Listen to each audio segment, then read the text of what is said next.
Alors, nous sommes au circuit de Montmagny, Jacques, pour faire l'essai de la superbe NSX d'Acura, une voiture d'exception parce que du côté de chez Acura, pour développer cette voiture, on a travaillé très fort. Moi, ça fait, Jacques, 19 ans que je vais au Salon de l'Auto de Détroit et c'est la voiture qui nous a été présentée le plus de fois, 4 dévoilements pour la NSX. OK.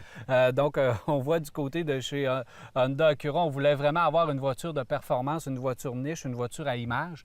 Et pour développer cette voiture-là, on a regardé ce qui se faisait de mieux dans le monde.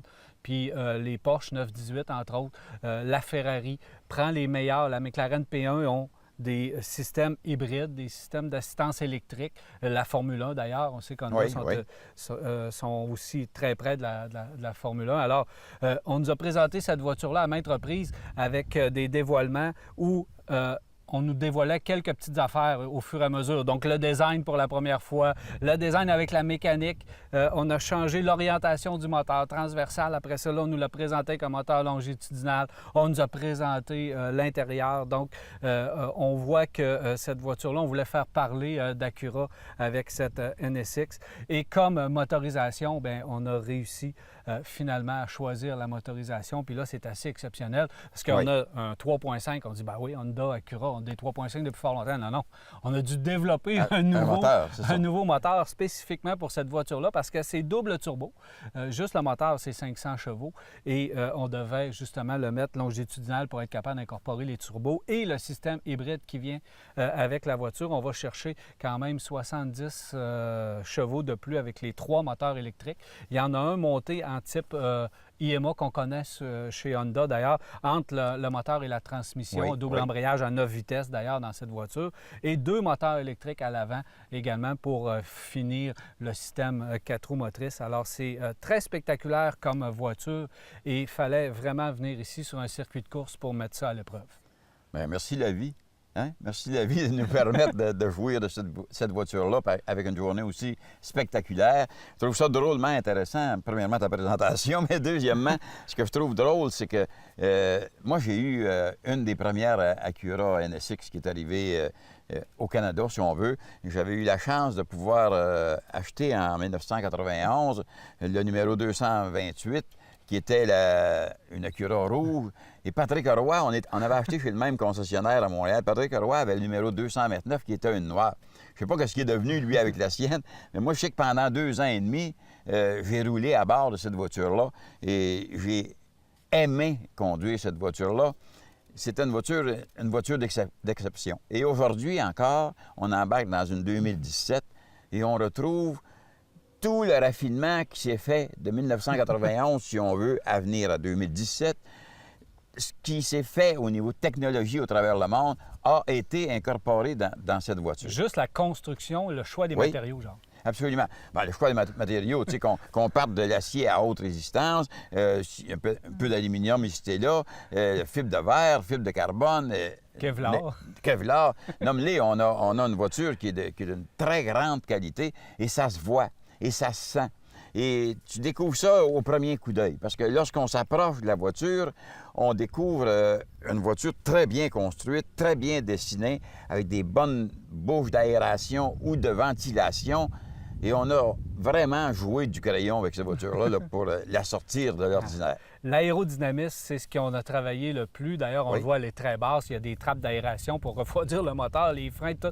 Il y a des trappes d'aération tout partout. Donc, chaque moindre petite parcelle d'air qui frôle la carrosserie de cette voiture-là a une mission particulière pour s'en aller dans une direction. Et ça se ressent aussi sur la piste. Qu'est-ce qu'on a voulu faire du côté de chez Acura? Évidemment, c'est une voiture de haute technologie, mais c'est une voiture de course. Et grâce aux gens de circuit Acura, on est ici avec la NSX aujourd'hui pour en faire l'essai, mais pouvoir constater à quel point elle est bien balancée, à quel point elle est à l'aise sur un circuit de course comme ça, parce que c'est 4 roues motrices, sa puissance de 570 chevaux et plus, ça fait en sorte que, justement, lorsqu'on la conduit, on comprend toute la précision de cette voiture-là et la recherche et le développement fait en sorte qu'on a une voiture de course dans les mains. Ce que j'ai remarqué, moi, quand j'ai vu la voiture, là, comme je te disais tout à l'heure au début, son apparence, son look, etc., je suis monté à bord, tombes dans un siège qui est vraiment frais pour toi. Tu as l'impression qu'il a été dessiné pour toi, un volant qui a été bien pensé, bien moulé, etc., que quand tu le prends en main, c'est toi qui conduis. Et tout ça, avec tout ce que tu viens de nous expliquer au niveau mécanique, etc., performance au niveau du moteur, système traction intégrale, si on veut, automatiquement par les systèmes de moteurs qui ont été ajoutés sur les roues avant, fait que quand tu es bien en place, bien assis à ta place de conduite, ça pousse en arrière. Alors que généralement, on est habitué, nous autres, de rouler des voitures, qu'on a le moteur en avant et qu'il nous traîne. Là, on a quelque chose qui pousse en arrière, Daniel, mais pas à peu près. Mais pas à peu près, parce qu'on sent la voiture que dès qu'on accélère beaucoup, la voiture s'écrase, puis elle est partie. Et c'est très impressionnant, les premiers tours. Il faut vraiment prendre le temps de dompter cette voiture-là, de la découvrir pour être capable d'aller chercher ce qu'elle a vraiment dans le corps, dans le cœur.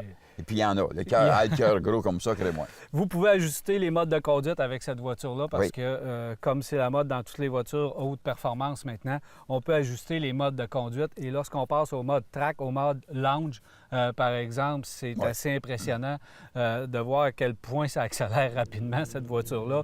Et quand tu changes les modes de conduite, bien, c'est pas un jouet, c'est pas une bébelle. Certains véhicules plus bas de gamme, tu ne sens pas grand-chose lorsque tu changes les modes de conduite. Mais quand tu passes au mode track, là, amuse-toi, conduis la voiture parce que c'est impressionnant. Oui. Mais comme tu dis, c'est une voiture. Là, on parle du côté performance parce qu'on est au circuit ici puis on est tout excité on y d'avoir arrive sur la conduit. route normale. Là. Mais cette voiture-là, en conduite de tous les jours, Daniel, Elle se transforme. tu peux t'acheter une Acura ILX, tu peux t'acheter une Honda Civic. Ça a la même souplesse. Ça a la même flexibilité et tu es dans une NSX. Et dès que tu veux appuyer sur le champion, il se passe vraiment de quoi. Alors, le confort, la sécurité, parce qu'on a travaillé, on a développé énormément autour de la sécurité pour cette voiture-là, pour la rendre vraiment impressionnante au niveau conduite. Frein au carbone qu'on a monté dessus. Écoute, quand tu sautes ces freins de cette voiture-là, tu as l'impression qu'on vient de jeter un ancre à bateau en arrière. Je ne sais pas quelle dimension, mais tu fais vraiment ça dans les ceintures. Alors, moi, je trouve que Honda, avec tout le développement technologique qu'ils ont au niveau de la Formule 1, etc., ont réussi à incorporer dans cette voiture-là ce qu'ils ont de meilleur, fort probablement, actuellement sur les planches à dessin et au niveau mécanique. C'est extraordinaire de voir à quel point Parce que l'assistance électrique embarque lorsque tu es en conduite de tous les jours. Donc, tu passes d'une voiture de course à près de 600 chevaux et tu t'en vas avec une voiture pratiquement hybride où tu consommes rien dans la conduite de tous les jours parce que là, les moteurs électriques viennent t'aider dans la conduite et tu n'entends presque plus rien dans l'habitacle. Alors, c'est assez particulier de voir que tu peux utiliser cette voiture-là à toutes les sauces. Mais dans la conduite de tous les jours, Daniel, là, si tu vas travailler dans la ville de Québec ou une autre ville ailleurs, c'est que tu vas être souvent en mode totalement électrique et tu as une NSX en main. Tu sais. Alors, tu peux pas avoir ça, que tu peux t'acheter une Ferrari, une Lamborghini ou un tas d'autres voitures dites performantes ou qui ont des noms, qui ont des grands noms de fait, mais qui ne te donnent pas ce qu'il y a dans cette voiture-là.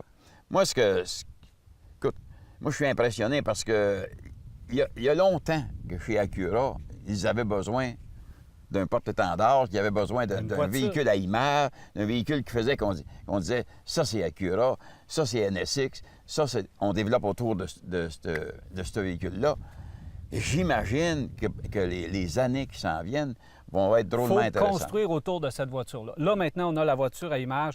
On vient de prouver qu'on possède la technologie de réputation Acura depuis toujours. Ça va être d'une fiabilité extraordinaire. Oui. C'est une pièce de collection, ça, cette NSX-là. Maintenant, on doit aller chercher des éléments de design, incorporer ces éléments de design dans d'autres voitures pour faire vendre des ILX, des TL et autres voitures qu'il y a chez Acura. On doit construire autour de cette voiture-là. Ça a été long. Nous, on nous la présente, on nous la représente encore. On dit « ouais, mais sortez-la à un moment donné ».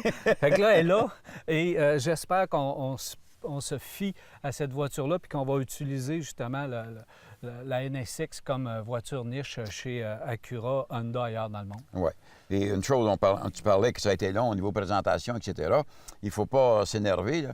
C'est qu'il n'y en aura pas des tonnes à vendre non plus. C'est que je pense que Honda et Acura ont appris du lancement de la première NSX où on disait à tout le monde, c'est vendu là, des années d'avance, puis tout à coup, pouf, ils ont débloqué le marché, puis on a eu l'impression qu'ils ont dompé les NSX sur le marché. Et tout à coup, ça avait fait chuter le prix. Mais actuellement, on sait que là, tu vas en avoir, mettons, une ou deux par concessionnaire. Là. Fait que prépare ton carnet. C'est ce que j'allais dire. Dépêchez-vous d'en aller chez le circuit Acura parce qu'il faut les commander, évidemment. Ben oui. Il n'y en a pas des tonnes. Et une chose que je me souviens de ces types de véhicules-là, c'est que les gens sont habitués à attendre. Les gens commandent une voiture de même, c'est pas nécessairement pour l'avoir demain matin, c'est qu'on commande là, et dans un an, on prendra la livraison de notre voiture, ou dans 2 ans, comme ça se fait avec Lamborghini, comme ça se fait avec Ferrari, comme ça se fait avec d'autres marques prestigieuses. Tu vas acheter une 918 dans le moment, attelle-toi, là. Tu vas l'attendre un peu. C'est ça. Assez spectaculaire, cette voiture, impressionnante à tous les niveaux. Route de tous les jours, sur piste. Garantie qui est attaché à ça. C'est assez impressionnant. C'est impressionnant, puis c'est une voiture que tu es à bord, là, puis tu es heureux de l'avoir. Bien, Jacques, on a le droit d'être heureux, nous autres. On va aller s'amuser un peu. On y va.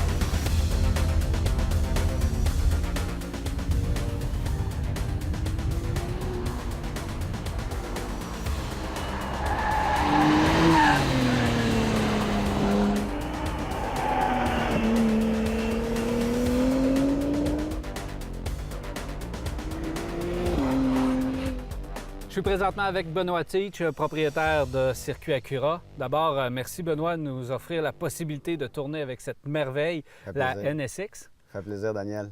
Je ne sais pas si les gens le savent, Benoît, mais rapidement, ton pedigree, tu es propriétaire de plusieurs concessionnaires, on le sait, mais ici, sur un circuit de course, tu es pas mal à l'aise parce que tu as vécu là-dedans longtemps. Oui, on va sortir un petit peu la rouille aujourd'hui. Tu sais, je fais de la course depuis 1986. Ça fait peut-être presque 2 ans maintenant que j'ai remisé le casque, mais c'est toujours le fun de se retrouver sur un circuit puis de parler avec des gens, des amateurs de voitures, avec Jacques de course et tout ça. Non, c'est vraiment le fun.